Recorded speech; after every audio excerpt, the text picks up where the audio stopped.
राज्यातील महानगरपालिकांमध्ये भाजपला जोरदार यश मिळाल्यानंतर शिवसेना पक्षप्रमुख उद्धव ठाकरे यांनी भाजपवर सडकून टीका केली आहे.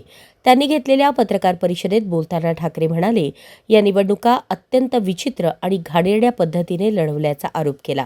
सत्ताधारी पक्षासाठी प्रत्येक निवडणूक जणू जीवन मरणाचा प्रश्न बनला आहे. साम दाम दंड भेद या सगळ्या मार्गांचा वापर करून निवडणूक जिंकण्याचा प्रयत्न करण्यात आला असा घणाघात त्यांनी केला. लोकशाही मूल्यांना तिलांजली देत सत्ता टिकवण्यासाठी सर्व मर्यादा ओलांडल्या गेल्याचा आरोप करत ठाकरे यांनी सत्ताधाऱ्यांच्या भूमिकेवर प्रश्नचिन्ह उपस्थित केले.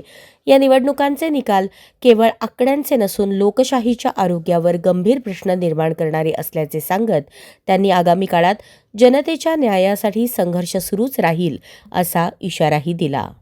म्हणजे शिवसेना, महाराष्ट्र नवनिर्माण सेना आणि राष्ट्रवादी यांच्या युतीला मतदान केलेलं आहे. त्या सगळ्या मतदारांना आणि तिन्ही पक्षाच्या कार्यकर्त्यांना मनापासून धन्यवाद देतो आणि अभिनंदन पण करतो. या निवडणुका फार विचित्र किंवा अत्यंत घाणेरड्या पद्धतीने सत्ताधारी पक्षाकडनं लढवल्या गेल्या. जणू काही प्रत्येक निवडणूक ही निवडणूक म्हणजे अगदी त्यांच्या जीवन मरणाचा प्रश्न आहे. अशा पद्धतीने ते साम दाम दंड भेद याच्या पलीकडे जाऊन सर्व काही त्यांनी वापर केला. धाक दपटशा, पैशाची लालूच दाखवली, आमिष दाखवलं. काही जणांना, आमच्या शिवसैनिकांना तडीपार करण्याच्या नोटिसा केल्या, काही जणांना अटका तिकडे झाल्या, काही ठिकाणी दंगली भडकवण्याचे प्रयत्न झाले. अगदी ठाण्याला गेलो होतो, तिथे आमच्या काही कल्याण डोंबिवली असेल, ठाणा असेल, इथल्या उमेदवारांना पैशाची आमिष पण देण्यात आली. काही ठिकाणी जोर जबरदस्तीने त्यांना उमेदवाऱ्या मागे घ्यायला लावल्या.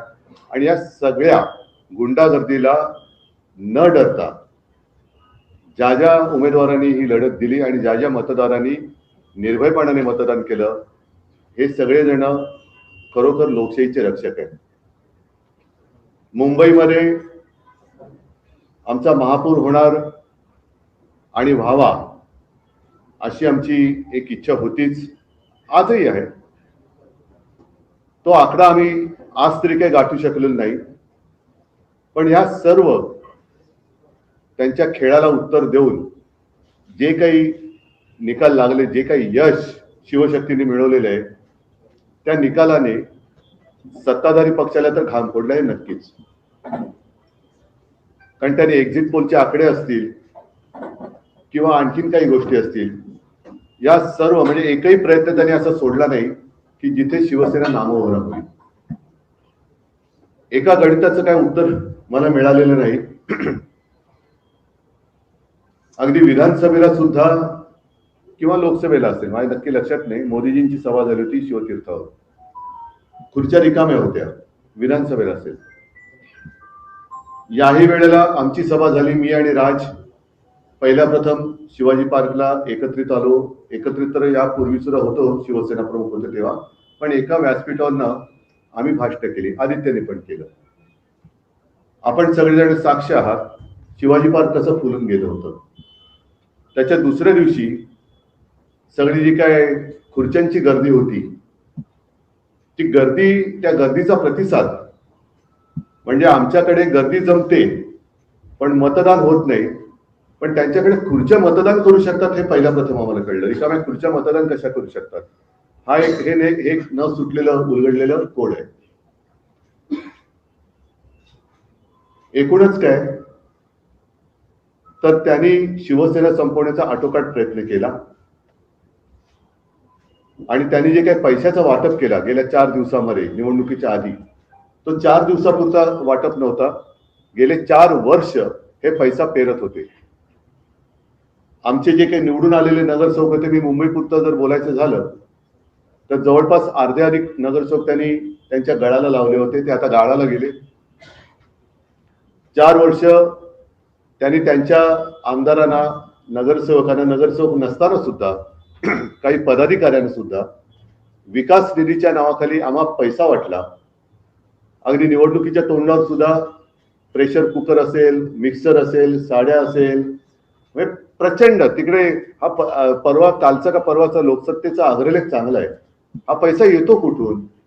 या पैशाचा सोर्स, त्या सोर्सच्या मागे ईडी, इन्कम टॅक्स, सीबीआय लागत कसे नाही, आणि एवढं करूनही जो अमाप पैसा वाटला जातो, मग साधारणतः 2015 साली काळा पैसा नाहीसा व्हावा, गैरव्यवहार थांबावा म्हणून आपल्या मोदीजींनी जी नोटबंदी केली होती, ती नोटबंदी अयशस्वी झाली का, याचं उत्तर सुद्धा हे कोणतरी शोधलं पाहिजे. भारतीय जनता पक्षाने कागदावरती शिवसेना संपवली असेल, पण जमिनीवरची शिवसेना ते संपवू शकत नाही, हे कालच्या मुंबईच्या महापालिकेच्या निवडणुकीने आणि इतरही जिथे जिथे शिवसेनेला मतदान केले त्या मतदारांनी दाखवून दिलेले आहे. थोडक्यामध्ये शिवसेना कागदावर संपवली असेल पण जमिनीवरची संपू शकत नाही. आणि भारतीय जनता पक्ष हा पक्ष कागदावरती आहे पण जमिनीवरती नाहीये. कारण तो जर का जमिनीवरती असता तर त्यांना पक्ष फोडावे लागले नसते, त्यांना पुसली जाणारी शाही वापरावी लागली नसती, यंत्रणेचा दुरुपयोग करावा लागला नसता, नियम बदलावे लागले नसते. आणि आज देखील जे साधे साधे शिवसैनिक, अगदी महिला पुरुष निवडून आलेले आहेत, ते साधे आहेत. प्रचंड पैशाच्या धबधब्यासमोर निष्ठा कशी ताठमानेने लढू शकते आणि जिंकू शकते हे या शिवसैनिकांनी दाखवलेलं आहे.